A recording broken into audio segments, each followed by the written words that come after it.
Welcome to the Jill on Money Show. It is Wednesday, November 15th, and we are here trying to help you make sense of the world at large, at least the economic part of the world, your personal finance part of the world, or anything else on your mind.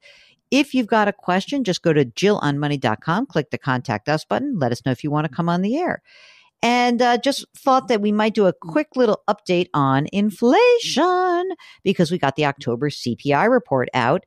And it was a good report.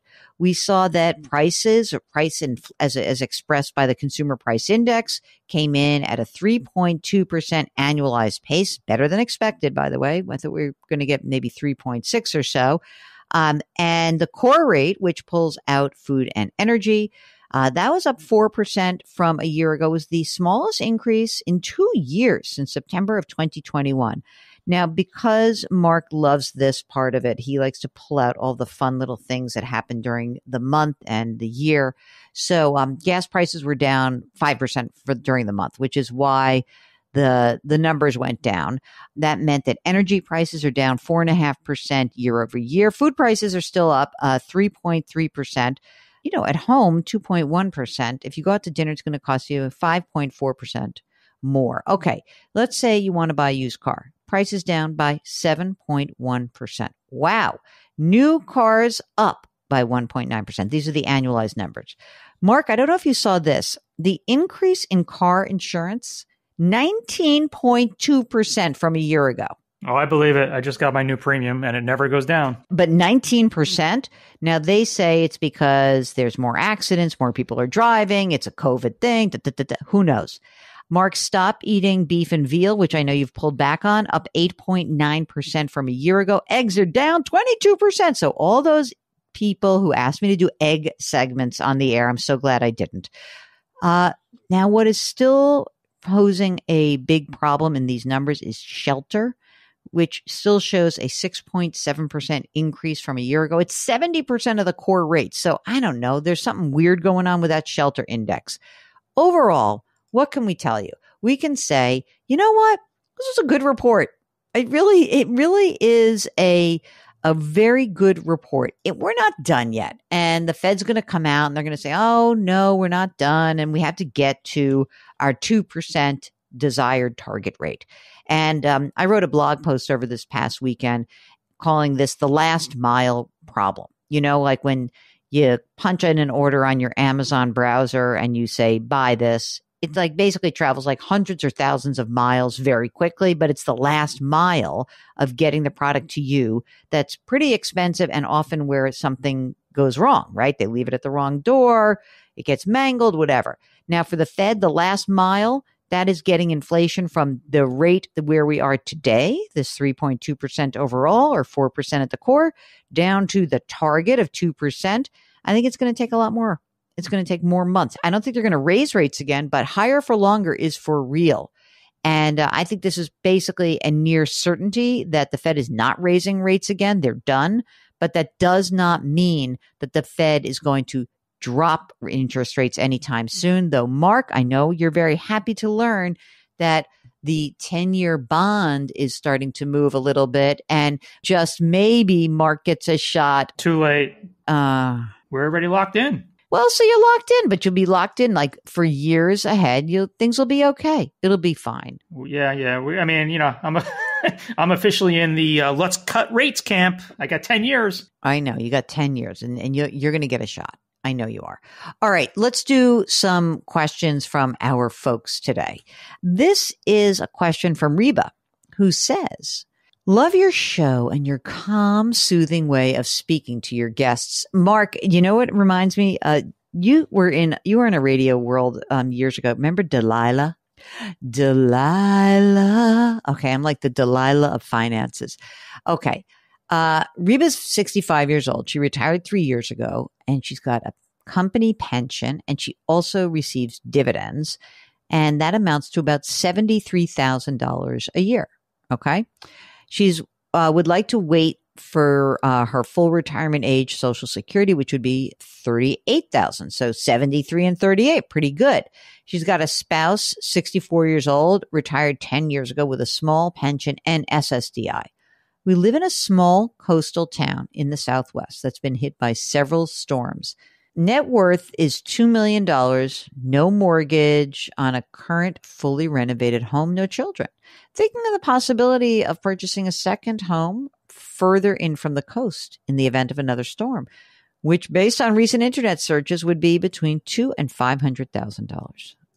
Thought it may be prudent to sign a short-term lease on a property that we could possibly purchase just to get a feel of the area before a property commitment. That's good. I would do that. The only other concern is that this eventual purchase may affect funds that would be needed for future long-term care. I have a small long-term care policy in force. My husband has been deemed uninsurable by long-term care. Our investment advisor said that a monthly income of $10,000 should be enough to support the two-home idea, which we should have when I start my Social Security. So sometimes I think this is a feasible idea. Other times I think it's ridiculous. My husband's open to it. Curious to your thoughts. I'm open to it also. Are we sure you want to keep what you have? I mean, I like the idea of first just try before you buy. So I like the idea of renting. And I think that you should be able to swing it. But I just wonder if maybe do you really want two homes? That's the question to ask. Well, let's see what it goes. See how you like it. Let's do that. Let's see how you feel after renting for a year. So let's see, and then we can make a determination whether you could do it or not. Oh, here we go. Mike listens to us on Wood Radio in Grand Rapids, Michigan. I will be 62 next year. I have $500,000 in a 401k, $150,000 in cash, and another $45,000 in a Roth. I'm single, no debt. My Social Security payment will be $2,000 a month. I don't spend a lot of money. In fact, all of my bills, car and home insurance, utilities, taxes, food, Christmas gifts, birthday gifts, and general maintenance comes out to $15,700 a year.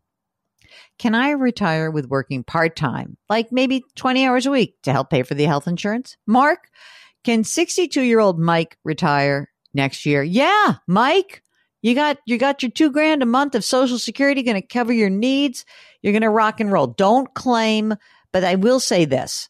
One of the things that I would hope to convey to you is that if you could just do this, you can retire next year. You work part-time and then pull the money that you need to spend out of your 401k. Pay whatever tax you have to pay.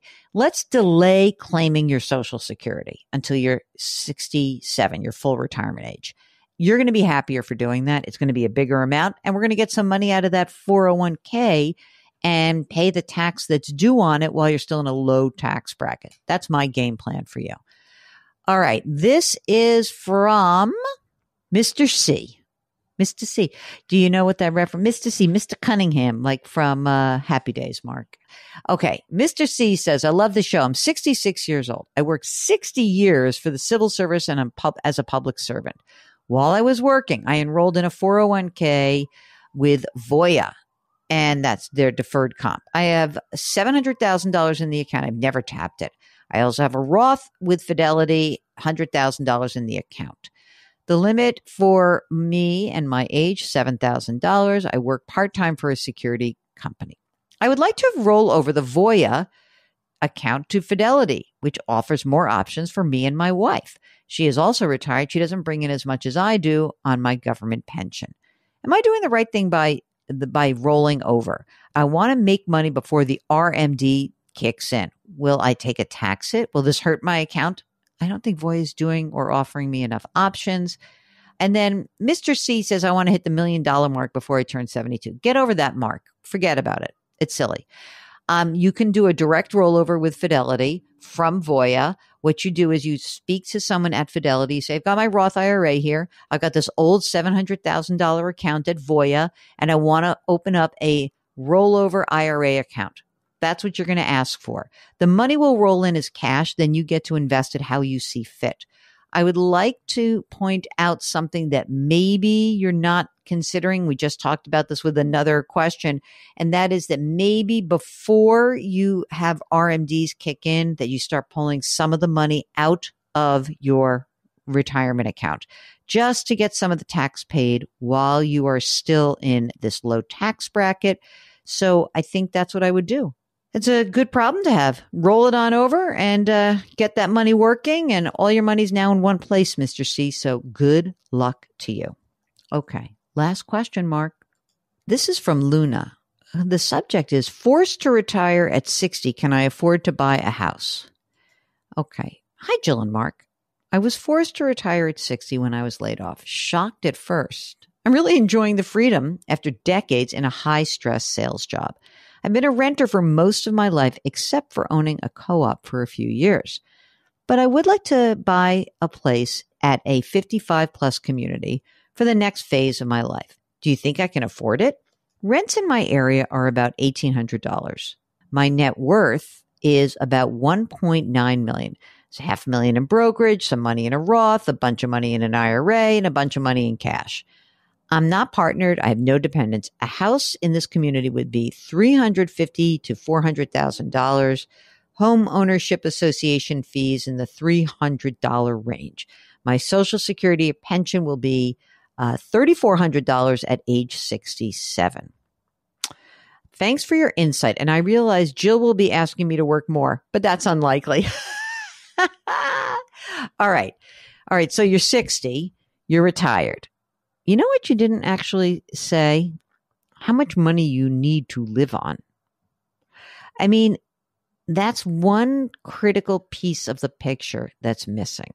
So do I think it's like a terrible idea to burn up a bunch of money from your cash and your brokerage account? No, but you haven't told me how much money you spend. And so if in addition to the rent, you're spending a lot of money and you're not working, then you're going to need to really change your spending habits. But otherwise, yeah, I think it's doable. I really do. I don't think it's I don't think that would be an issue that's going to blow up your financial life. But do check out that community and be very careful, because a lot of those 55 plus communities are not really 55 plus, ladies and gentlemen. They're really 75 plus. So be careful what you're walking into, because you're walking in and there might be a lot of people who are much older than you and that may not be the best match for you. Okay, that's it. That is the program. Thank you so much for listening. We so appreciate it. Don't forget to bookmark the JillOnMoney.com website. That way, anytime you have a question, you can just go to it and click the Contact Us button. You can also subscribe to Jill on Money Live, and you can subscribe to this podcast on the Odyssey app or wherever you find your favorite podcasts. Please leave us a rating and review wherever it is that you listen, and lift someone up. Change your work, change your wealth, change your life. Thank you for listening, and we'll talk to you tomorrow.